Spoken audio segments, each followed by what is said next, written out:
¿Qué tal? ¿Cómo les va? Bienvenidos. Yo soy Max Espejel y esto es Agenda Verde. El día de hoy visitaremos a una empresa dedicada al reciclaje de llantas.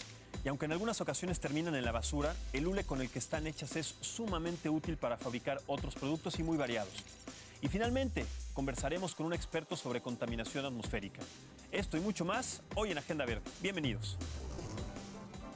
Hola, soy el hormiguero sedoso, también conocido como hormiguero enano u hormiguero de 2 dedos. En tamaño soy similar a una ardilla. Mi lengua es más larga que mi hocico para poder atrapar a las deliciosas hormigas. Mis uñas funcionan como garras y tengo una cola prensil. Mi pelaje, como lo indica mi nombre, es sedoso, de tonalidades doradas, naranjas y cafés. Soy de hábitos nocturnos y también soy muy solitario. Vivo en las regiones tropicales de México hasta América del Sur. Aunque no soy perseguido por mi piel o mi carne, la población de hormigueros sedosos es pequeña. Y la falta de conocimiento sobre mi especie, así como la deforestación y daños a mi hábitat, hacen que cada vez seamos menos. El hormiguero sedoso está en peligro de extinción. Consulta la página enciclovida.mx para conocer más acerca de esta y otras especies.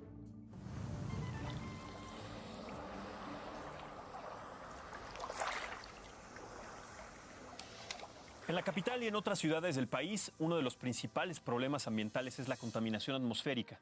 Si queremos solucionarlo, es muy importante que primero comprendamos en qué consiste. Es por ello que hoy nos acompaña aquí en el estudio de Agenda Verde el doctor Omar Amador Muñoz del Centro de Ciencias de la Atmósfera. Doctor, muchísimas gracias y bienvenido. Muchas gracias por invitar. Al contrario, es un placer. A ver, vamos a empezar por esta pregunta. ¿Qué es la contaminación atmosférica? ¿De qué está compuesta? Y además, ¿qué es lo que la origina? Sí, bueno, la contaminación atmosférica tiene materia y energía en concentraciones no naturales. Y esto hace que altere pues, su composición, digamos, pero sobre todo que afecte a los humanos o a los ecosistemas. En ese punto, entonces, se considera como un aire contaminado. ¿Quién la origina? Bueno, primero definamos un par de cosas. Hay dos tipos de contaminantes. Uno, que se llama contaminante primario, que es el que se emite por diversas fuentes, y otros que se llaman contaminantes secundarios, que son los que se forman en la atmósfera. Los contaminantes primarios se pueden emitir por combustión incompleta, vehículos, industrias, por evaporación, emisiones, por ejemplo, cuando se riegan los campos, se asperjan plaguicidas, hay otro tipo de contaminación que se introduce a la atmósfera. Y el otro tipo de contaminantes, que son los secundarios, como el ozono, por ejemplo, ese se forma durante el día por la interacción entre precursores como hidrocarburos o óxidos de nitrógeno. ¿Ok? Y, digamos, una atmósfera limpia estaría compuesta naturalmente por nitrógeno y oxígeno y pequeñas trazas de otros compuestos, por ejemplo, como el CO2 o el dióxido de carbono. Sin embargo, como muchos de ustedes saben, el dióxido de carbono, al estar en concentraciones no naturales, entonces ahora pasa a formar parte de esta familia de contaminantes atmosféricos, que es el principal contribuyente al calentamiento global. Correcto. Y dado esto, tomando en cuenta que es algo pues prácticamente imposible de evitar, ¿cuál es la consecuencia que puede tener la contaminación atmosférica para los seres humanos, doctor? Bueno, esa es una pregunta muy amplia, muy amplia. Digamos, desde cambio climático a consecuencia de gases de efecto invernadero como el dióxido de carbono, como el metano, por ejemplo, hasta problemas en salud, en donde puede provocar cáncer, por ejemplo, EPOC, ¿no? ¿Qué tipo de cáncer? ¿Cáncer pulmonar, cáncer de garganta, cáncer de piel, Sí. cáncer de qué tipos? De todos estos. Principalmente cáncer de pulmón. Pero ese, digamos, efecto es el menor. Uno de los principales efectos que tiene la contaminación es que ataca al humano son pulmón, cerebro y corazón. O sea, los ataques cardíacos se dan por la inhalación de partículas suspendidas, que de hecho, esos son los contaminantes peligrosos. Ataques cardíacos y ataques cerebrovasculares, porque también es para el cerebro. Así es, así es. Aunque está asociado con muchos otros padecimientos, por ejemplo, disfunción endocrina, ¿no? Problemas reproductivos. Ahora se está asociando con diabetes, con obesidad. Entonces, cáncer sí es un problema, digamos, pero no es el único ni el más abundante. En el caso de la Ciudad de México, concretamente, lo que se ha visto a la alza es las PM2.5 que alcanzan alveolos y el ozono. Y eso tiene mucho que ver con la meteorología y con la composición de la partícula. Vuelvo ahí. La composición que no está normada. El grosor, digamos, el diámetro de un cabello humano oscila en 50 micrómetros. Las partículas de las que yo le hablo miden 2.5 micrómetros. Es imperceptible. Sí, imperceptibles, claro. Y esas son las que llegan al alveolo. Y si llegan cargadas de tóxicos, pues imaginémonos. Sí, y son las que finalmente se adhieren a los pulmones y a las venas más delgadas y que son de alguna manera irreversibles y que producen estas enfermedades. En México se desechan alrededor de 40 millones de llantas al año y apenas se recicla poco más del 10%. Es por eso que visitamos Granutec, una planta que las recicla y con ellas se fabrican recubrimientos ecológicos. Vamos a conocerlos.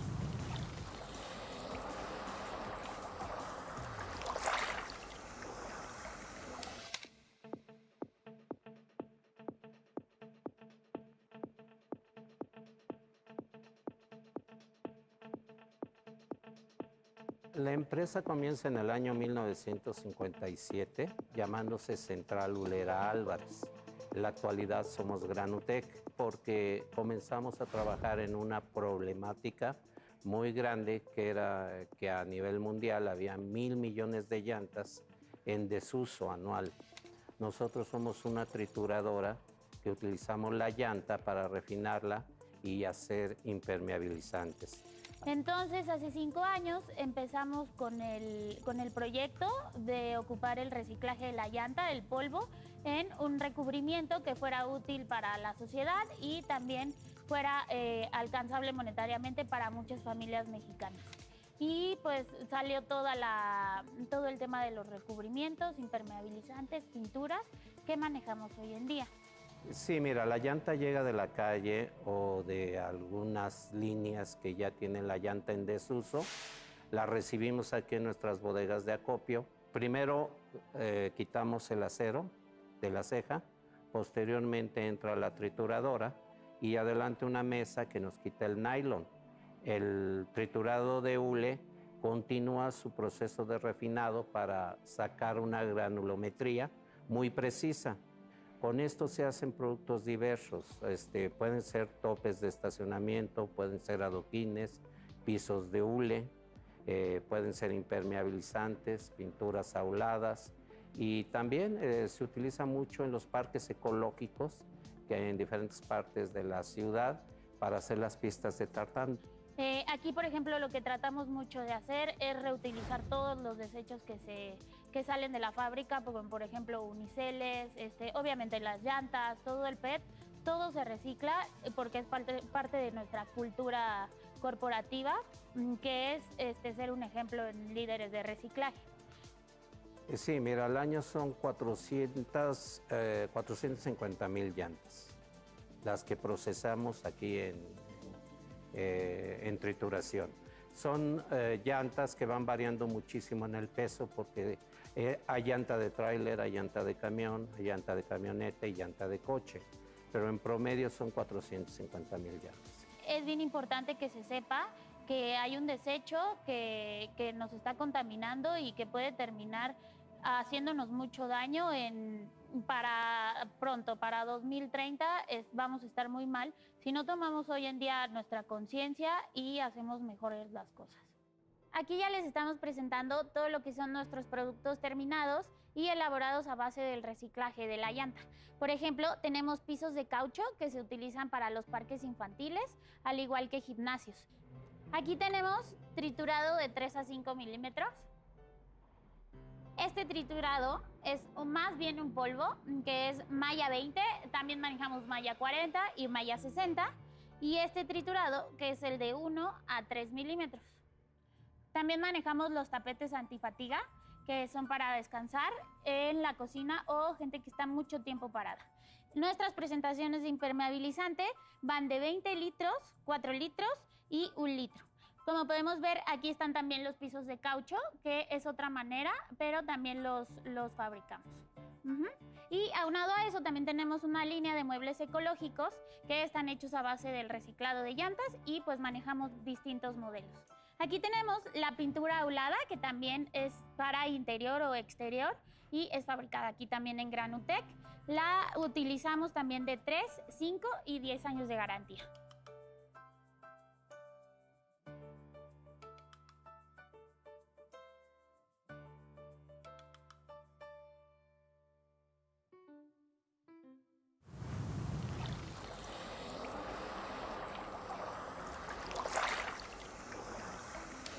Estamos de vuelta en este capítulo de Agenda Verde platicando con el doctor Omar Amador Muñoz del Centro de Ciencias de la Atmósfera, resolviendo algunas dudas importantes sobre la contaminación que existe en el aire y que respiramos todos los días y además los daños que provoca nuestra salud.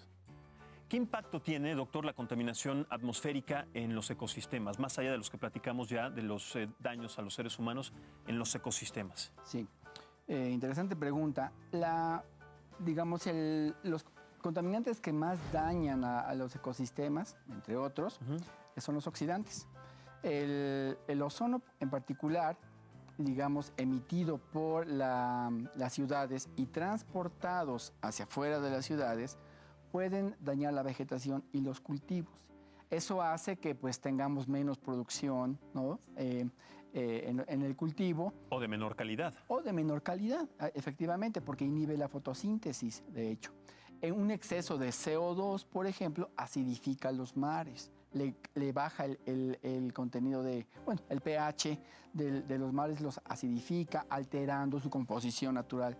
La presencia de óxidos de nitrógeno, óxidos de azufre en contacto con el agua provoca lluvia ácida, ácido sulfúrico, ácido nítrico, que al caer, por ejemplo, daña a los monumentos, se los va carcomiendo, vamos a decir. O sea, sí tiene problemas la contaminación atmosférica sobre los ecosistemas y sobre los materiales. Bueno, el uso de los plásticos es muy importante y es muy peligroso. Digamos, no solo porque acaba en el océano, en el río digamos, en algún lugar donde no tendrían que estar, sino por su composición. La composición de los plásticos generalmente está hecha de unos compuestos que se llaman eftalatos, ¿ok? Los eftalatos forman a los plásticos que son flexibles, todas las bolsas, popotes, los vasos. Aquellos plásticos duros los forman bisfenoles, principalmente el A. Entonces, cuando se deposita o se dispone impropiamente, estos con el tiempo se emiten a la atmósfera y ahora los estamos observando. Eftalatos en partículas que llegan al alveolo. ¿Qué consecuencias traerán? No lo sé, pero sus propiedades de ellos son que alteran el sistema reproductor. Entonces, sí, digamos, es grave porque ¿Y que ahora se generan cuando se fabrican estos plásticos y se emiten estas partículas? O se disponen mal. O se disponen mal. Y entonces se erosionan, se hacen microplásticos y se emiten a la atmósfera. Es en este fenómeno que dice que parte de la contaminación es este fenómeno de evaporación de estos compuestos que están en la tierra, en el mar, etcétera, y que con la evaporación son las partículas que se pueden... Poco a poco con la erosión se van tamizando, digamos, ¿no? Haciendo microplásticos y eventualmente, pues, se levantan hacia la atmósfera y entonces observamos ya la estructura del plástico, que son estos eftalatos. Correcto. Mucho trabajo que tenemos que hacer desde lo individual y también en materia internacional, y también nuestra solicitud y nuestra demanda para los gobiernos y para las industrias que vayan cambiando sus parámetros y las metodologías que tienen para fabricar productos. Doctor Omar Amador Muñoz, un placer tenerlo aquí en Agenda Verde. Muchísimas gracias por esta plática y por darnos más certidumbre y un conocimiento más amplio sobre este concepto que muchas veces es complicado de entender. Así que bienvenido siempre. Muchas gracias por la invitación. Como castigo por fugarse con Quetzalcóatl, cuando su abuela Tzitzimítl descubrió a Mayahuel convertida en un árbol, la destrozó completamente. Afligido Quetzalcóatl por el final trágico de su bella princesa, recogió cada fragmento, lo sembró y se fue entristecido. Pasado el tiempo, su andar lo llevó nuevamente al mismo lugar y descubrió que de su siembra había nacido el maguey. Admirado lo rascó y descubrió el placentero aguamiel. Entre mezcales, mecates y murales. Los magueyes, también conocidos como agaves, son plantas americanas que recibieron el nombre náhuatl de metl. Y aunque existen en todo tipo de ecosistemas, nacieron principalmente en la aridez y bajo el sol mexicano.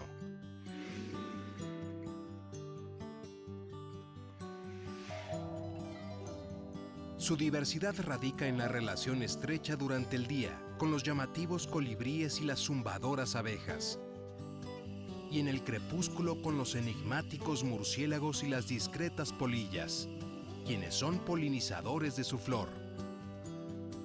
Irónicamente, cuando florece la planta, también llega su muerte.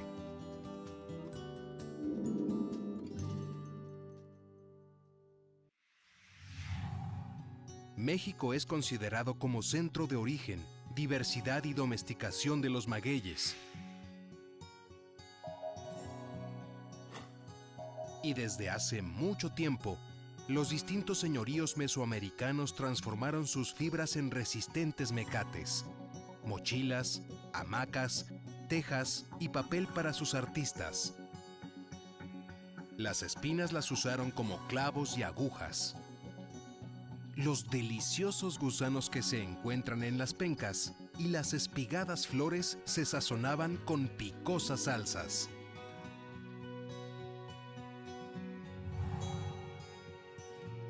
La bebida ancestral obtenida del maguey ha sido el nutritivo pulque.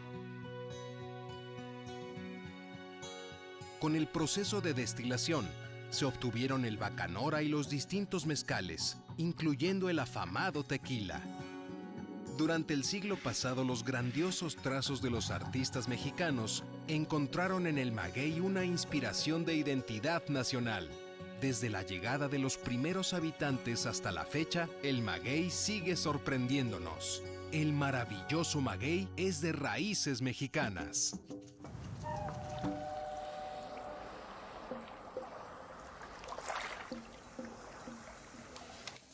El Centro de Educación Ambiental Yautlica en Iztapalapa forma parte del Área Natural Protegida Sierra de Santa Catarina. Ahí se ofrecen talleres, cursos y otras actividades que promueven la sustentabilidad y la ecología. Vamos a conocerlos.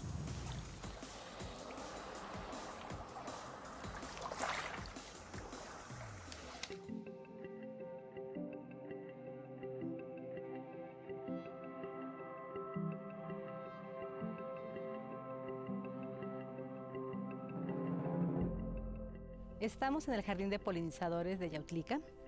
Este espacio se creó en esta gran iniciativa que tiene el gobierno actualmente de generar espacios adecuados para atraer fauna de polinizadores. Con eso nos referimos a mariposas, colibríes, abejorros, moscas polinizadoras, escarabajos, entre muchos otros que tienen esa importante función en el ecosistema de transformar nuestras flores para tener frutos, para tener semillas que nos sirven a nosotros para alimentación o que sirven para la misma reproducción de las plantas. Este parque se creó en 2003. Entonces, este espacio se encuentra inmerso en lo que es la reserva de la Sierra de Santa Catarina, que es pues tal vez la más importante que hay dentro de la Ciudad de México al oriente. Yautlica, como centro de cultura ambiental, ofrece espacios adecuados para que el visitante conozca diferentes ecotecnias, estrategias, espacios que puede replicar en su casa para mejorar la calidad ambiental dentro de la ciudad. Bueno, esta azotea se construyó en el 2008 en colaboración con la Universidad de Chapingo. Tiene una extensión de 1.500 metros cuadrados y bueno, te voy a platicar un poquito qué se necesita para que nosotros podamos tener una azotea naturada. Estos materiales es un manto antirraíz que está hecho a partir de plásticos reciclados. Este principalmente nos va a ayudar a que las raíces de las plantas no penetren el concreto y no ocasionen fisuras y posteriormente se hagan goteras. Posteriormente nuestra azotea cuenta con captación de agua pluvial, entonces para eso tenemos esta rejilla plástica, el cual nos ayuda a direccionar el agua, ya que el agua la manda a la parte de atrás del edificio y también nos ayuda a captar pequeñas cantidades de agua en los poros. Esto para que cuando haya época de sequía, la planta pueda absorber esta agua. Como filtramos nuestra agua, tenemos esta fibra textil, la cual nos ayuda a retener lo que es el sustrato, la tierra, para que no se deslave. Posteriormente viene esta otra rejilla plástica, que es una malla rombo, y esta principalmente nos ayuda a que las raíces de las plantas se entrelacen en los orificios y le pueda dar soporte a nuestra planta y no se caiga con el viento o con fuertes lluvias. Estas plantas, como te digo, una azotea naturada no necesita algún mantenimiento, sino las plantas que se escogen o se seleccionan se adaptan al entorno o al medio en el que se encuentran y por eso se escogió este tipo de plantas, ya que es muy resistente a la sequía, ya que aquí hay 2 temporadas, una de lluvias y una de secas, que duran aproximadamente 6 meses cada una. Esta casita se construyó en el 2012 por profesores del Politécnico Nacional. Tiene una dimensión de 60 metros cuadrados y tiene lo que son varias ecotecnias. Una muy característica de ellas es que los muros están construidos a partir de botellas de PET. Se utilizaron 9.600 botellas aproximadamente para poder construir esta casita. De este lado tenemos lo que son nuestra torre de servicios. Nuestra torre de servicios cuenta con lo que es un calentador solar y lo que son 4 paneles solares. También contamos con lo que es captación de agua pluvial, el cual el techo se construyó a 2 parteaguas, el cual pasa por este filtro que tiene lo que son arcillas, arenas y gravas para filtrar un poco y llega lo que es esta agua, se almacena a este tanque cisterna de 5,000 litros de agua, el cual esta agua es agua de lluvia, la cual podemos reutilizar, ya sea para hacer el aseo de la casa, principalmente regar nuestros huertos, nuestras plantas. Bueno, aquí en el interior de la casita también se cuenta con lo que es nuestro fregadero. También está hecho a partir de lo que son pallets. Y bueno, esta parte que tenemos aquí se conoce como refresquera y principalmente es para poner alimentos y se puedan conservar la mayor cantidad de tiempo frescos. También aquí estamos reutilizando otro material que son los guacales de madera. Y tenemos algunas áreas de cultivo que también nos permite tener prácticas con la comunidad para tener experiencias de producción de alimento dentro de la ciudad. La ciudad tiene un potencial maravilloso en la producción de alimentos, en cuestiones de agricultura urbana, y que también va a ser uno de los temas que vamos a ver recurrentemente, ¿no?, durante el próximo año. Aquí por lo regular lo que tratamos de hacer es sembrar las hortalizas, que son estas plantas que son para consumo humano. Aquí también hacemos asociación de plantas. Esto quiere decir que no hacemos solamente monocultivos, sino tratamos de que las plantas estén asociadas para que una se pueda ayudar a la otra. Y también con esto evitamos que se plaguen tan fácilmente.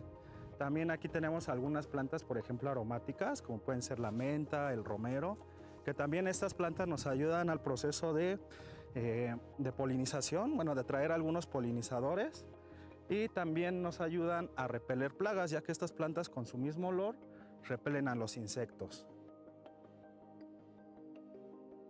Entonces es, de hecho, uno de los programas que hemos estado trabajando durante la presente administración en capacitación a personas, sobre todo mujeres, en lo que es la jardinería ambiental, para tener ya una mayor claridad de cómo podemos tener espacios verdes que sean respetuosos del ecosistema, respetuosos de la diversidad y podamos ir mejorando nuestra calidad de nuestro ambiente, de nuestro aire, ser más resilientes para el cambio climático, entre otras muchas cosas.